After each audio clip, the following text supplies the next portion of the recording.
par quel miracle j'ai réussi à tomber enceinte naturellement. C'est un sujet qui reste encore tabou. Une fausse couche est souvent vécue comme une épreuve par une femme et sa souffrance pas toujours comprise. On est beaucoup à se poser des questions, à stresser. Quand on souhaite tomber enceinte, on s'imagine souvent que ça viendra rapidement, que tout se passera bien et que très vite on aura notre bébé dans nos bras. Je m'appelle Charlotte, je suis coach en fertilité et ici, dans ce podcast, j'ai envie de libérer la parole. Car oui, le parcours pour devenir mère n'est pas toujours aussi facile qu'on se l'imaginait. Alors je vous invite à découvrir des témoignages de femmes, tantôt fragiles, tantôt délicats, joyeux ou tristes mais toujours uniques. Car de tout ça, il est important d'en parler. Toutes vos histoires méritent d'être racontées. Aujourd'hui, j'accueille Renata à mon micro. D'origine suisse, elle est partie en République tchèque pour vivre une PMA et elle nous raconte aujourd'hui son parcours. Donc merci beaucoup Renata de répondre à mes questions et est-ce que pour commencer, tu pourrais te présenter s'il te plaît? Oui, donc je m'appelle Renata, j'ai 31 ans, je vis à Genève en Suisse. Je suis la maman d'un petit garçon, Hector, qui a 14 mois, qui est donc né grâce à une FIV. Oui. D'un point de vue professionnel, je travaille dans le domaine bancaire, je fais de la gestion de fortune. Et puis, depuis le début de l'année, j'ai décidé d'animer un podcast, on va dire ça comme ça. Oui. Justement, autour du thème de la PMA, où j'interviewe des femmes et des couples, toujours dans ce but de libérer la parole. Je suis en couple avec Damien depuis 13 ans. On a fêté nos 13 ans cette année. Donc, je vais pas te dire que c'est mon seul amour, mais presque. Hein. C'est quasiment le seul que j'ai connu. Mmh. Et puis, on est mariés depuis 6 ans. Et voilà, et parents depuis un peu plus d'1 an maintenant.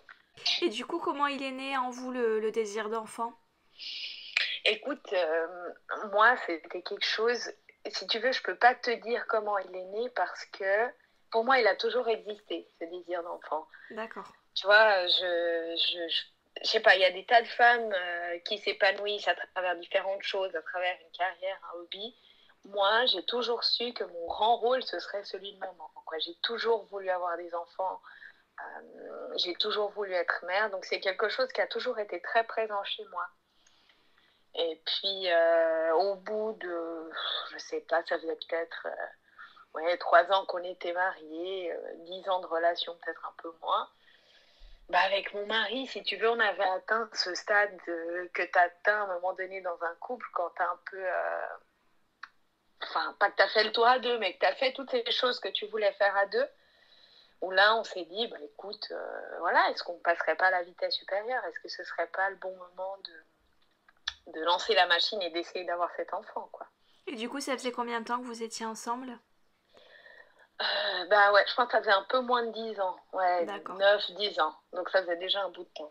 Super. Et du coup, t'étais sous contraceptif et tu as arrêté? Ouais. Moi, je prenais la pilule, je pense, depuis une bonne dizaine d'années. Et puis, je me dis, j'arrête la pilule. Et puis, naïve, je croyais que j'allais tomber enceinte à la fin du mois, tu vois. C'est limite si après le premier rapport non protégé, j'allais acheter un test de grossesse pour voir si j'étais enceinte ou pas. Enfin, vraiment, j'étais hyper optimiste, quoi. Tu avais déjà entendu parler de PMA ou de couples qui avaient peut-être eu un petit peu de difficultés ou ça t'était inconnu, ça? Ça m'était inconnu. Honnêtement, alors je savais bien sûr que ça existait, mais dans mon entourage, il n'y en avait pas. En fait, il y en avait, j'ai su après coup qu'ils étaient dans ce processus, mais on n'en avait jamais parlé. Mais c'était quelque chose de pas vraiment... il n'y en avait pas dans mon entourage et moi, je connaissais personne là-dedans. Donc voilà, moi je m'imaginais vraiment, on s'est lancé dans ces essais, moi j'étais hyper optimiste, surtout que aussi, tu vois, moi j'avais un peu grandi après des bas méchants avec une maman qui me disait oh là là, faites très attention parce que moi, en gros, ma mère elle me disait qu'elle s'asseyait sur le rebord d'un lit puis qu'elle tombait enceinte, tu vois. Enfin, ma mère n'a jamais eu de problème pour avoir ses enfants, enfin, mes tantes non plus, donc je me disais moi, il n'y aura pas de souci. Moi, ça viendra en un claquement de doigts. Après, c'est vrai que je me doutais bien qu'il fallait laisser un peu de temps pour que la pilule arrête de faire effet, mais enfin que mon corps se nettoie un petit peu, etc. Mais c'est vrai que 3 mois passent, les règles deviennent régulières à nouveau, donc voilà. Moi qui suis plutôt, je vais pas dire nature obsessionnelle, mais un petit peu quand même, je commence à regarder, ok, est-ce qu'il y a des moyens de reconnaître mon ovulation? Est-ce que, tu vois, comprendre mieux mon cycle et essayer de devenir un peu actrice de la chose. Donc, voilà, je commence, sans rentrer dans les détails, mais voilà, je commence à avoir cette histoire de la glaire cervicale qui change, etc., pour essayer d'optimiser un peu nos rapports. 6 mois passent, toujours rien. Donc tu faisais pas forcément de tests ou quoi, c'était juste tu observais ton corps et tu... J'observais, Ouais. Et puis peut-être au bout de 7-8 mois, j'ai commencé à acheter des tests d'ovulation pour voir justement si ce que moi je ressentais était juste. Et puis c'était assez juste, donc voilà, je faisais ces tests. Encore une fois, les rapports optimisés, mais voilà, ça ne venait pas. Et ça allait dans votre couple, vous arriviez à bien vivre ce stress qui commençait toi à te peser peut-être un peu, ou c'était un peu difficile? Écoute, ça commençait à devenir difficile, ouais. Ça commençait à devenir difficile parce que dans mon entourage, nos couples d'amis avaient déjà des enfants, pour la plupart. Ouais. Nous, on était un peu dans les derniers qui n'en avions pas. Et puis là commençaient déjà les annonces de deuxième bébé, tu vois, donc et évidemment, ça fait un peu effet miroir avec toi, ton histoire, ce que tu traverses. Et puis, je crois que la grosse source de tension venait de cette incompréhension, en fait, et de cette incertitude, parce que tous les mois, ça recommençait. Ouais. Tous les mois, tu as la période haute avant l'ovulation, si je peux dire, où tout est permis, voilà. Et puis, après, tu as l'attente de 14 jours, et après, chaque fois que mes règles arrivaient, plus les mois passaient, plus c'était compliqué. En fait, plus c'était douloureux de voir ces règles arriver. Donc voilà, et ouais, je dirais que dans notre couple, ça allait, si tu veux, c'était pas... Ça n'a jamais vraiment été source de tension, même après, quand on est rentré dans les traitements, etc. Mais moi, gérer tout ça, c'était très difficile parce que quand tu as ce souhait de maternité depuis toujours et puis que tu n'arrives pas à l'assouvir, forcément, quoi. Enfin, ouais, j'imagine. Tu remets tout en cause. Enfin, moi, j'ai tout remis en cause, quoi. Qu'est-ce que j'ai fait de faux, ma vie jusqu'à maintenant, et puis ce boulot que je fais, est-ce que c'est le bon, est-ce que ma place, limite ma place dans cette terre, est-ce que c'est bien la bonne, et puis si j'arrive pas, comment je me construis en tant que femme sans enfant, parce que pour moi c'était inenvisageable. Enfin, pour moi, si tu veux, les combats intérieurs étaient très forts. Peut-être dans mon couple moins, j'arrivais, je pense, à bien gérer la chose, mais pour moi c'était très compliqué. Ouais. Au bout de combien de temps tu t'es dit, bon là il y a quelque chose, peut-être aller consulter, ou que tu t'es écouté et que tu as fait la démarche? Au bout de 10 mois, ouais, peut-être un peu moins d'1 an. D'accord. Ouais. Disons 1 an, où là j'ai profité, j'avais un contrôle de routine avec mon gynécologue, et puis voilà, je lui explique que j'ai arrêté la pilule, et puis que ça allait faire bientôt 1 an qu'on essayait sans succès. Et puis, la grande chance que j'ai eue, alors en Suisse, le suivi est différent qu'en France. Nous n'avons pas de centre PMA. Enfin, ça commence maintenant, mais disons que tout ce qui touche à la PMA, l'assurance ne prend rien en charge. Donc, c'est tout des traitements que nous payons de notre poche. Malheureusement, c'est un peu subtil. On a le droit à 3 inséminations, mais enfin, dès que tu rentres... Dès que tu vas au-delà de ces 3 inséminations, c'est toi qui payes. Donc, c'est un suivi qui est privé par des médecins, par un médecin que tu choisis, en fait. Peut-être, contrairement en France, un médecin qu'entre guillemets, on t'impose au sein du centre que tu fréquentes. Et ce que je ne savais pas jusqu'alors, parce que la question ne s'était jamais posée, c'est que mon gynécologue était en fait un spécialiste PMA. D'accord. Donc, j'ai eu beaucoup de chance avec ça, parce que dès le départ, j'étais écoutée par quelqu'un qui comprenait ce que je lui disais, qui certainement comprenait ma peine aussi, parce que à aucun moment il m'a dit mais essayons encore 6 mois puis on verra ensuite. Tu vois, il m'a vraiment... Il t'a écouté, quoi. Vraiment, ouais. Sans jamais m'enfantiliser. Il m'a dit Et c'était très touchant parce qu'il m'a dit, ben voilà, moi quand une femme vient dans mon cabinet puis qu'elle me fait état de sa peine après X mois de tentative, je lui dis jamais d'attendre et de voir comment ça se passe parce que chaque attente est forcément trop longue.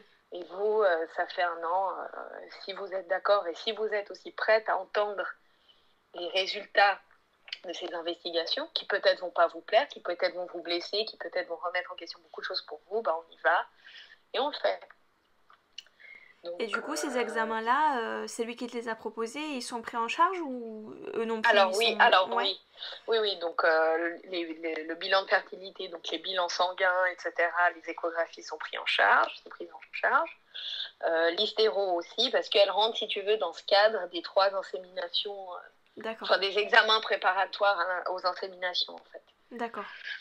Donc voilà, je fais tout ça. Il me découvre des ovaires polykystiques. Moi, je ne savais pas que je les avais, tu vois, parce que j'avais jamais fait d'échographie jusqu'alors. Je faisais mes contrôles gynécologiques, mais c'est tout. Tu peux nous expliquer un petit peu ce que c'est que le syndrome des ovaires polykystiques, pour les personnes qui ne connaîtraient pas forcément?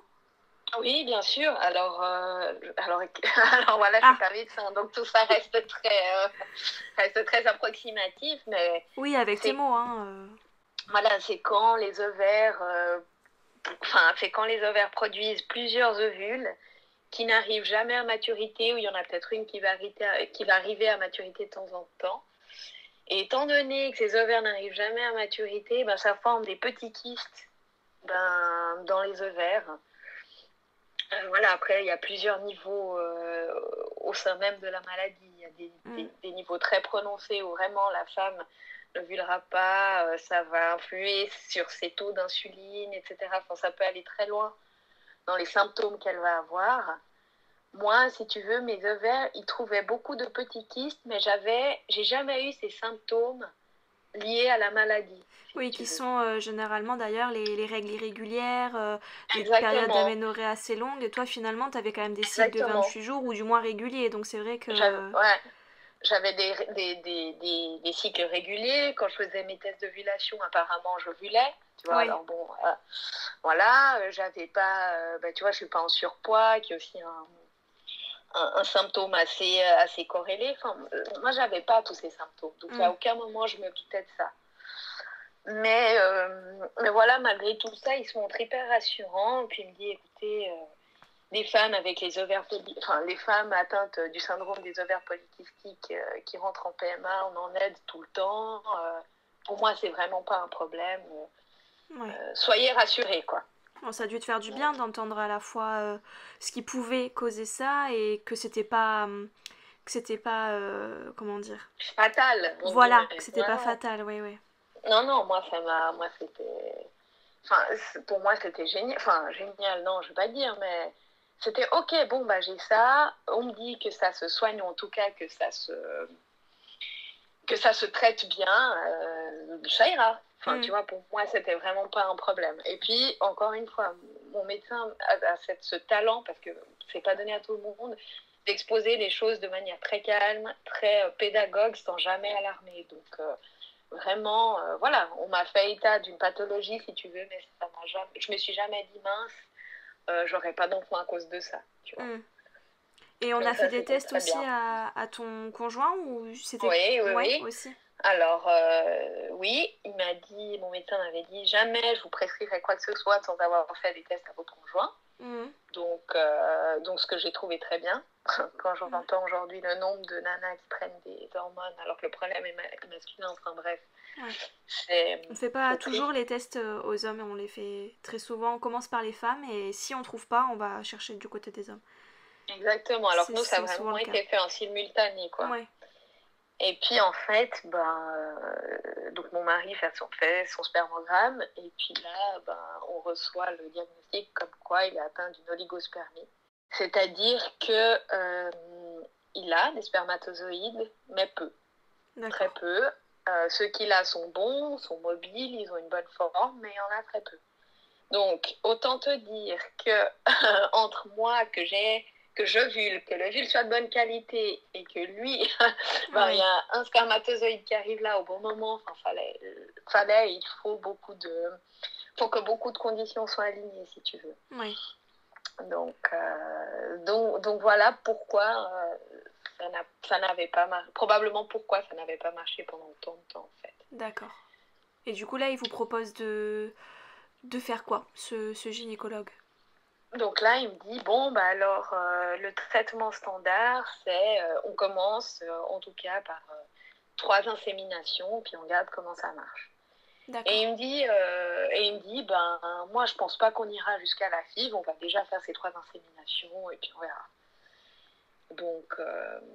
Donc très bien, tu vois, moi, j'étais hyper contente, parce qu'on me prenait en main. Oui. Tu vois, on m'aidait enfin, on me disait, on m'apportait des solutions à ce que moi je jugeais être un problème à l'époque.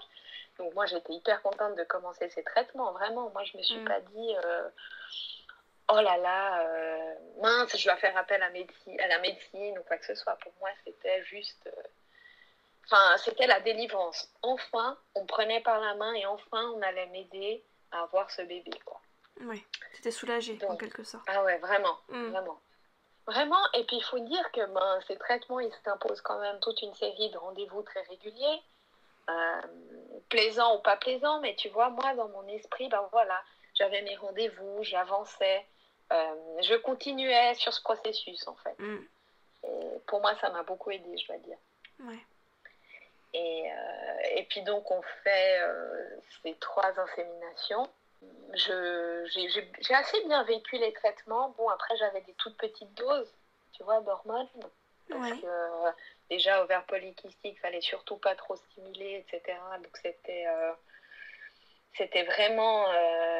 je crois que c'était les plus petites doses qu'on pouvait administrer.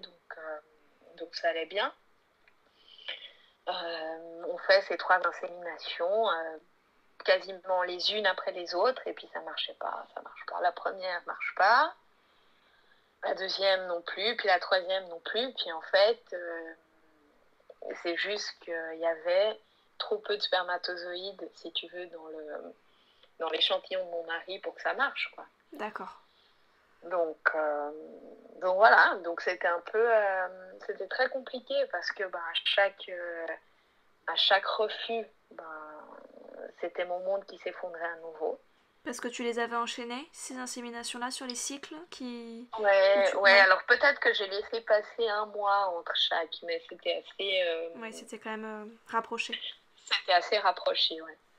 Et puis en fait, voilà, quoi, on fait la première, ça marche pas. Ok, bon, c'était le premier essai, voilà, c'était le coup d'essai, ça ira mieux à la deuxième. On fait la deuxième, bon, ça marche pas. Oh, c'est pas grave, jamais 203, allons-y, la troisième, c'est la bonne. Et puis là, la troisième, ça marche pas, donc bon, là, du coup, le rendez-vous avec mon docteur qui a suivi cette 3e insémination, il était beaucoup plus émotionnel, parce que c'est le qu'est-ce qu'on fait après. Ouais. Et puis là, on comprend que, pas que ça va être plus compliqué, mais que ça va être certainement plus lourd, quoi. D'accord. Il vous parle directement de la FIV ? Donc voilà, il me dit, je lui dis, 3 inséminations, maintenant qu'est-ce qu'on fait ? Il me dit, écoutez, maintenant le prochain pas c'est la FIV, une FIV ICSI, donc où on injecte le spermatozoïde dans l'ovule, au vu de la pathologie de votre mari. Oui, un spermatozoïde du coup qui est sélectionné pour... Et qui est sélectionné, exactement. Le champion, tu vois. C'est ça, pour faire le meilleur embryon possible. Pour faire le meilleur embryon possible. Donc voilà, c'est ce que je vous propose pour la suite. Puis si tu veux, pour nous, moi je me doutais bien que ça allait arriver.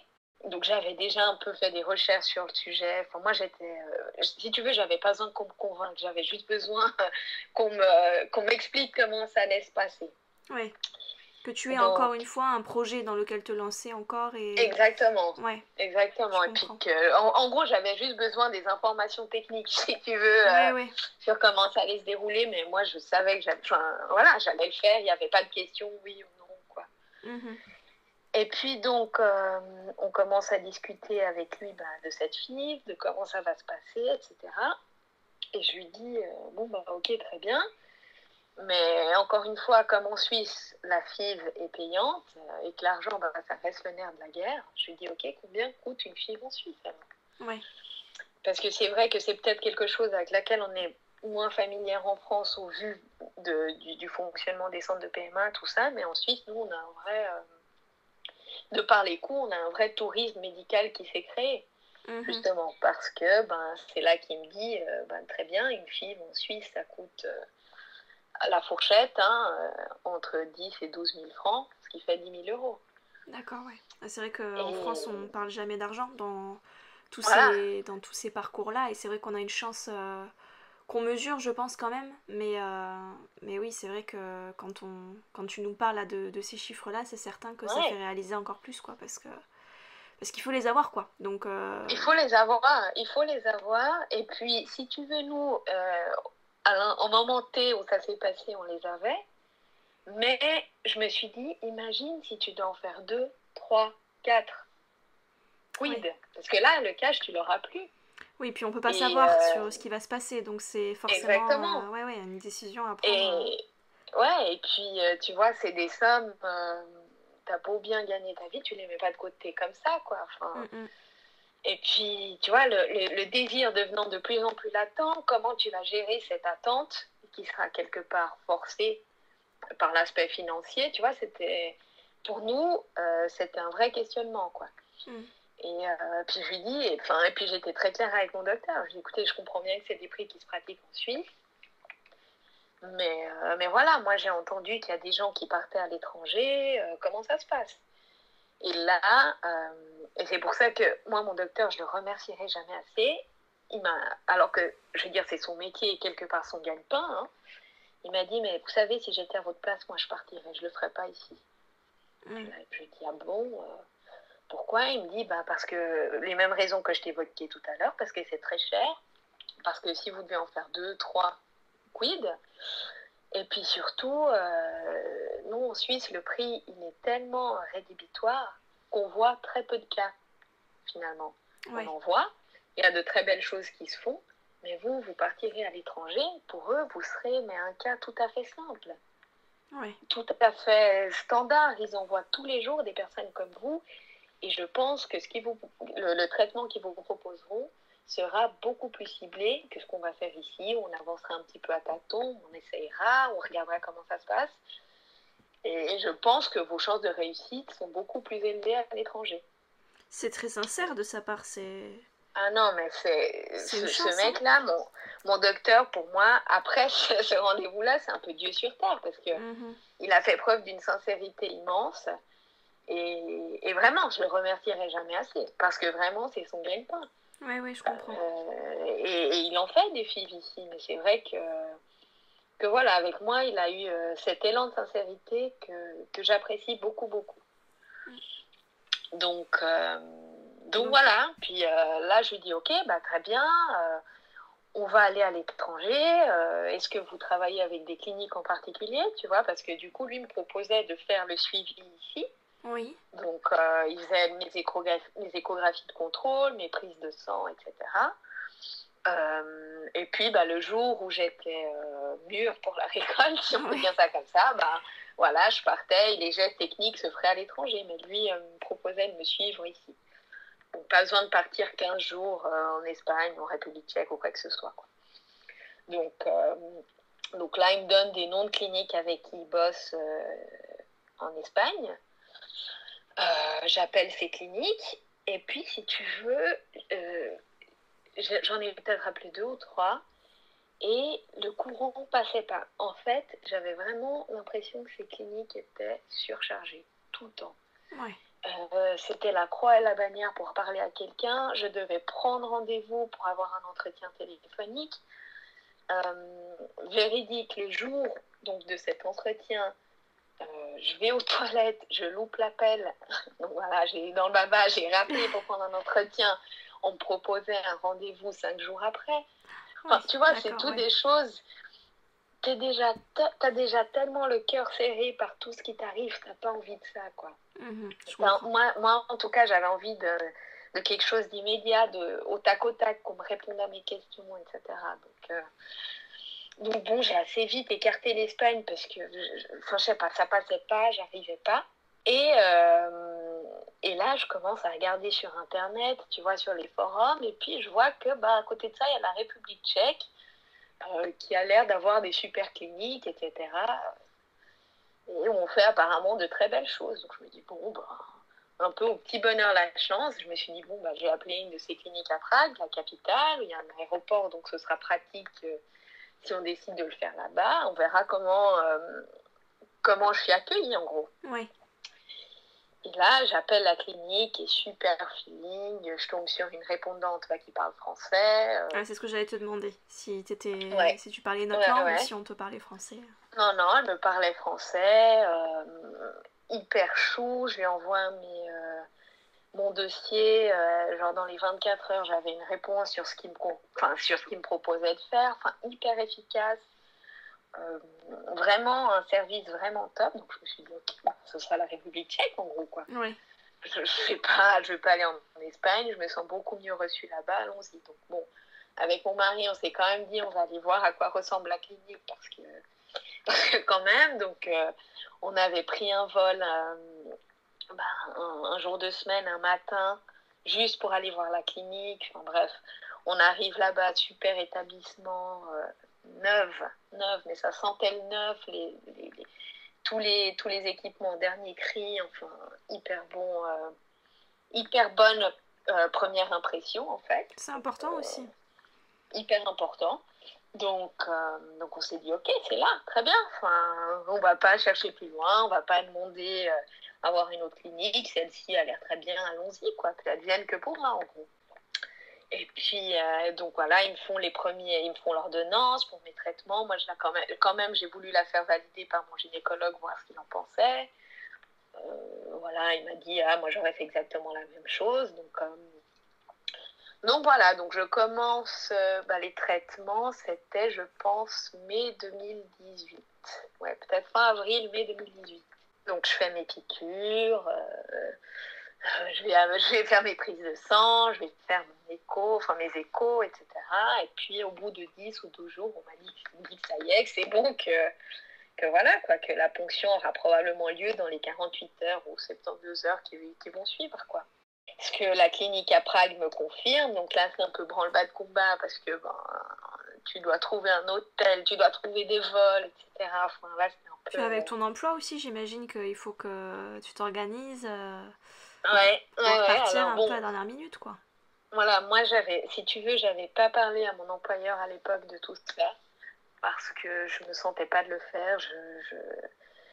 Je me suis dit que ça me ferait beaucoup trop mal de dire que je suis dans son processus et puis tout d'un coup, que ça marche pas, que ça prenne beaucoup plus de temps que prévu et que j'ai un peu ce couperet sur la tête de la nana qui va faire un enfant bientôt. Donc non, on lui propose pas ce projet-là, cette mission-là. Enfin, pour moi, c'était un peu délicat. Donc j'avais dit à mon boss, écoute, je dois m'absenter pour des raisons de santé. Enfin, je sais plus ce que je lui avais dit, mais un truc comme ça.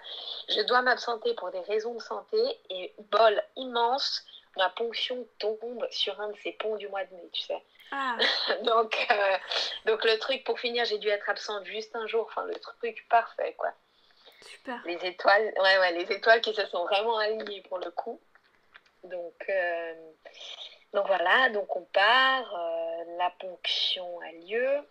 Très bien, enfin voilà, sous anesthésie générale, donc j'en garde aucun souvenir. Mmh. Et puis là, je sais plus combien de vulves j'avais. Pas un nombre extrême, hein, j'en avais peut-être 7 ou 8, Ouais. je crois. Donc, qu'il féconde. Hein. Et puis, on les a tous laissés pousser jusqu'à J5. Et puis là, il en restait 3. D'accord. Et parce que plus on les laisse, pour expliquer un peu, plus il y a de chances qu'après ça fonctionne quand ouais. Disons qu'ils estiment, après il y a plusieurs théories qui divergent, mais c'est vrai qu'ils estiment qu'à J5, c'est là que tu aurais plus de chances que l'embryon s'accroche et que la grossesse soit évolutive, finalement. C'est ça. Mm. Donc voilà, donc on arrive avec ces trois J5, et là encore une fois, on arrive à la clinique, puis on me dit, pour le jour du transfert, si tu veux, Ouais. puis on me dit, madame, vous en voulez combien? Mais comment ça, j'en veux combien Ah, c'est pas eux Et qui là, prennent la bon, bah, décision, ils ah non, non. Alors, D'accord. je pense que si j'avais dit 3, on m'aurait dit non, tu vois. D'accord.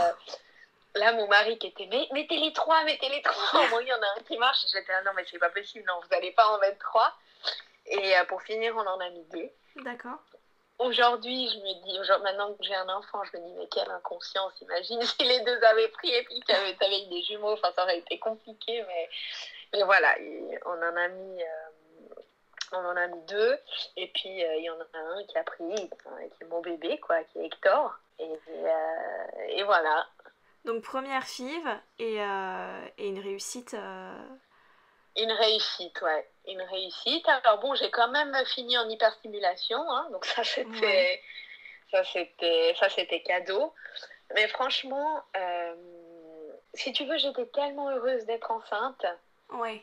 J'étais tellement sur un nuage que cette hyperstimulation, franchement, et pourtant elle était d'un niveau assez sévère. Qu'est-ce que tu avais comme symptôme du coup? En fait, j'avais un ventre d'une femme enceinte de 5 mois. Et dis-toi que, en fait, donc on fait le transfert, etc. Et 10 jours après, on était en Espagne pour un mariage d'un couple d'amis à Ibiza, et je vois mon ventre qui est hyper gonflé. Je me dis, mais ça y est, j'ai des problèmes gastriques.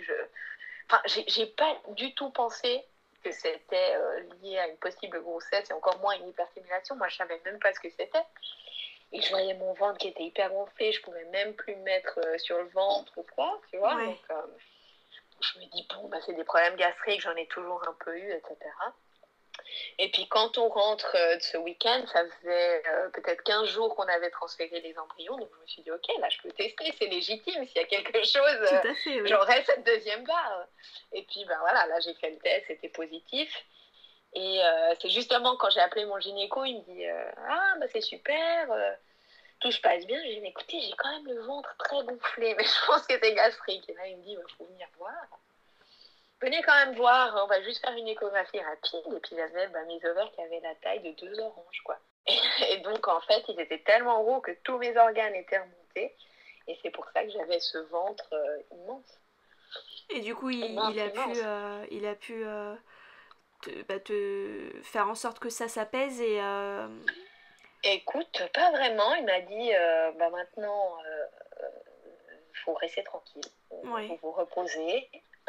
Vous vous reposez, puis ça va se passer ça passera tout seul, mais vraiment, il n'y a aucune incidence sur la grossesse, ni sur le bébé, soyez tranquille, mais maintenant, il faut vous reposer, quoi. Et puis au bout d'un mois, j'étais comme neuve, si tu veux. Au bout d'un mois, c'était réglé. D'accord. Et pour revenir un tout petit peu en arrière, comment tu l'as vécu cette attente? Parce que là, quand on vit une FIV, on sait exactement quand est-ce qu'on pourra tester, de savoir si oui ou non ça a fonctionné. Donc j'imagine que toi en plus qui étais beaucoup dans l'attente, etc., dès le début en fait de tes essais bébés, comment tu as vécu cette attente-là? Écoute, étonnamment assez sereinement. Ouais. Alors, je pense qu'il y a eu plusieurs facteurs qui ont fait que... Alors, déjà, c'est tout bête, hein, mais j'avais ce mariage qui avait lieu pendant ces 14 jours d'attente. Donc, tu vois, j'étais un peu... Enfin, ma tête était prise par d'autres choses et par d'autres événements joyeux, etc. Mais à côté de ça, j'avais mis en place toute une série de petits rituels. Alors, bon, un peu perchés ou pas, ça dépend. S'il faisait du bien à toi, c'est Exactement. Essentiel. En fait, tous les matins, tu vois, je me levais et puis je me mettais devant le miroir et j'avais toute une série d'affirmations, pardon. Donc, je me disais, ok, donc juste après que je sois rentrée de Prague, tu vois, je disais, ok, tous les matins, une dizaine de fois devant le miroir, l'embryon s'implante bien, l'embryon s'implante bien, l'embryon s'implante bien. Et puis 2 jours après, l'affirmation changeait, tu vois, parce que je me disais, ok, maintenant l'embryon s'est bien implanté, l'embryon se développe bien, l'embryon se développe bien, l'embryon se développe bien. Mon corps a tout ce qu'il faut pour mener à bien cette grossesse. Et j'avais toute une série d'affirmations comme ça, que je me faisais devant le miroir tous les jours, plusieurs fois par jour. Ouais. Et puis aussi, alors là aussi, perché ou pas, tous les jours, j'écrivais sur un bout de papier « Je remercie la vie d'être enceinte 30 fois ». Parce que pour moi, à partir du moment où j'avais cet embryon à l'intérieur, enfin ces embryons, j'étais enceinte jusqu'à ce qu'on me prouve le contraire, tu vois. Oui, bah oui. Jusqu'à ce que mes règles arrivent, j'étais enceinte. Donc, voilà, je remerciais la vie 30 fois par jour, par écrit. Mais tu sais que ça, ça a été prouvé aussi que la pensée positive, elle peut influer sur les choses, et le fait de le faire aussi devant un miroir, ça persuade aussi ton cerveau de certaines choses, et dans tous les cas, ça peut pas faire de mal.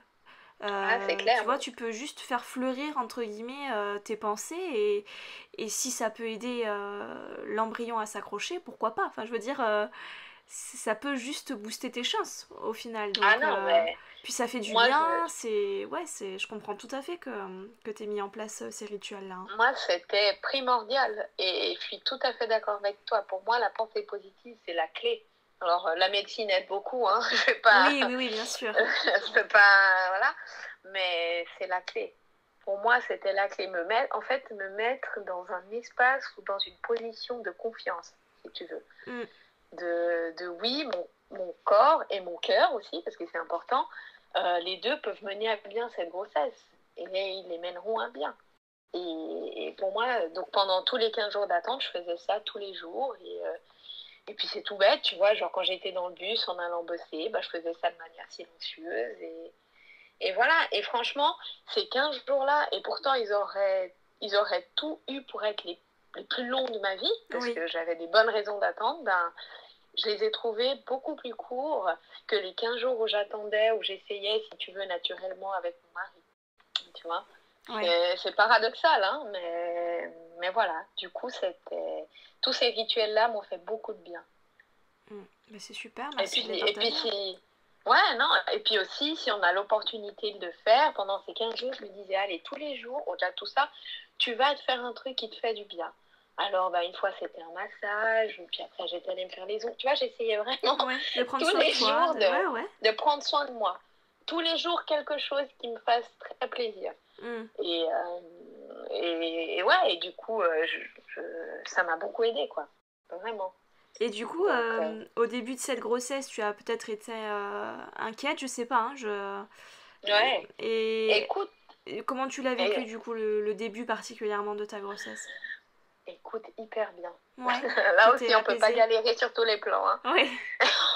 On peut pas galérer à avoir un enfant pendant la grossesse, à l'accouchement, etc. Pour moi, si tu veux, à partir du moment où j'ai su que j'étais enceinte, rien ne pouvait arriver à ce bébé. C'est fou, hein. J'étais dans un état de confiance, d'adrénaline tel que oui, moi, il pouvait m'arriver des choses, mais ce bébé, il ne lui arriverait rien. Si tu veux, à aucun moment, je n'ai envisagé le scénario de la fausse couche, de la malformation, qui aurait pu arriver et qui arrive malheureusement tellement de fois. Moi, j'étais comme galvanisée, quoi. Voilà, j'étais enceinte, c'était mon moment, et ce bébé allait naître en bonne santé, et il allait venir, quoi. Donc j'ai vécu ces 3 premiers mois, franchement, assez sereinement. En plus, j'ai eu la chance du coup, comme je m'entends très bien avec mon docteur, je lui ai dit, écoutez, j'ai été très franche avec lui, je lui ai dit, écoutez, pour moi, c'est trop difficile de passer d'un quotidien où je vous vois plusieurs fois par semaine, où j'ai des échographies tous les 3 jours, à un quotidien où je suis enceinte, où vous me dites que ma première échographie a lieu d'ici 3 mois ou 2 mois, ou que sais-je. Est-ce qu'on ne pourrait pas, s'il vous plaît, les rapprocher? J'en ai besoin. C'est quelque chose que j'ai besoin. Et hyper sympa, il m'a dit ok, pour les 3 premiers mois, je vous fais des échographies toutes les 2 semaines. Super. Et j'ai été vernie. Franchement, c'était génial parce que du coup, voilà, je voyais mon bébé assez souvent. Et puis si tu veux, cette routine de suivi médicalisé que j'avais jusqu'alors continuait, mais de manière beaucoup plus joyeuse cette fois-ci. Donc voilà, peut-être... Après, encore une fois, je ne sais pas comment ça se passe en France, mais c'est vrai, pas hésiter à demander, tu vois. Parce que des fois, on est surpris des réponses qu'on reçoit. C'est vrai. Moi, je pensais qu'il allait m'envoyer bouler, tu vois, qu'il allait me dire, écoutez, mademoiselle, maintenant vous avez votre bébé, on se revoit d'ici 3 mois pour la première échographie, et puis tout ira bien. Mais il a l'air d'avoir un sens de l'écoute et de l'empathie très développé, ton médecin, et c'est tellement précieux, je trouve, dans les parcours pour devenir maman, quoi. Je trouve ça beau que tu aies trouvé un médecin Écoute, si compétent. ouais, et lui, tu vois, pourtant, j'ai été chercher quand même un deuxième avis parce que je me suis dit, bon, va quand même voir quelqu'un d'autre, qui sait. Qui sait, cette personne-là aura peut-être d'autres avis à t'apporter. Et franchement, non. La personne que j'ai vue était hyper bien. C'était une femme, donc peut-être aussi un autre point de vue. Je sais que d'autres de mes amis ont fait appel à elle pour justement leur projet bébé, etc. Ça s'est très bien passé, mais moi, non. Moi, c'était lui. Donc voilà. C'était c'est et ce sera toujours un grand acteur dans dans mon désir d'enfant finalement, cette peur, quoi. Et du coup là pour résumer, vous avez mis combien de temps pour réussir à avoir Hector du coup? Écoute, alors j'ai arrêté la pilule, c'était décembre 2016, Hector, et je suis tombée enceinte. Ouais, en mai 2018, donc ouais, un an et demi. Ouais, un an et demi. D'accord. Donc c'est allé, on avait beaucoup de chance parce que c'est allé assez vite et tout s'est bien enchaîné finalement. Mais après, chaque parcours est unique et même si c'est quelques mois, mais que pour nous c'est long, bah c'est forcément trop long quand même, tu vois. Ah, toute attente est beaucoup trop longue. C'est ça. Franchement, dans un projet d'enfant, l'attente est forcément trop longue. Je suis d'accord. C'est clair que tu vois, des fois, je parle de mon histoire et je vais pas te dire que je me sens illégitime face à des femmes qui se sont battues pendant 5 ans pour avoir leur bébé, c'est pas le cas. Mais c'est vrai que je m'estime très chanceuse dans le parcours que j'ai eu parce que tout a bien fonctionné. Mais tu vois, après aussi, c'est pas pour finir sur une note négative ou quoi, mais on gagne pas à chaque fois, tu vois, de cette cuvée que j'ai eue de 3 embryons, il en restait un. On a essayé de l'implanter en décembre, là, de cette année, de 2019. Ouais. Et malheureusement, ça s'est soldé en une fausse couche, tu vois, parce que la vie, elle comporte aussi ce genre d'épreuve-là. Mais c'est sûr que l'espoir est là, tu vois, l'espoir est là et ouais, et plutôt que de me battre contre la médecine et de me dire, ouais, c'est clair que j'aurais rêvé que mon bébé naisse au suite d'une longue nuit horrible, mais c'est pas le cas et c'est pas grave, j'ai la médecine qui est là pour m'aider. Et peu importe des premiers jours de vie de cet embryon, en fait. Tu vois, que ce soit dans une boîte de pétri ou dans mes trompes de Fallope, l'amour est le même et le bonheur d'avoir un enfant est toujours le même, quoi. Oui, c'est toujours de l'amour qui vient dans tous les cas. Donc, de toute façon. Oui. De toute façon. Donc ouais, essayer d'embrasser le processus et de le vivre avec le plus de sérénité possible. Merci beaucoup pour ce partage. Merci à toi. Merci beaucoup, Charlotte. J'espère que l'histoire de Renata vous donnera beaucoup d'espoir. N'hésitez pas à vous abonner à cette chaîne YouTube pour ne rien louper des nouveaux témoignages sur les essais bébés qui sortiront très bientôt. Et je vous dis à très vite.